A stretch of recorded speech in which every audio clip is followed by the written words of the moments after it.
Welcome to the Slop Temple. We pray this video helps. You start by confirming the device model and current OS build so you apply the right steps. This avoids mismatched fixes. Once done, charge the battery above 50% and clear the sensor area, dirt or moisture block scans. Make sure you have an alternate passcode and that biometrics are enabled in settings.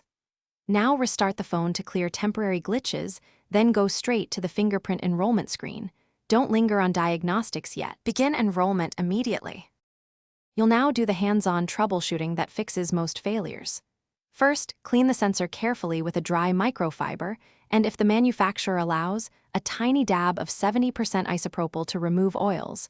Dry it fully. Once clean, delete existing fingerprints and re-register, using slightly different finger angles each time. If that fails, turn off VPNs and any security apps that may interfere. Then check the biometric service status in settings and clear its cache. You finish by applying the fixes that resolve driver or system-level faults. Update the OS and any biometric firmware. Vendors often release targeted patches. If updates don't help, back up your data and perform a factory reset because this recreates biometric drivers and clears corrupted configs. After reset, re-enroll fingerprints before restoring all apps.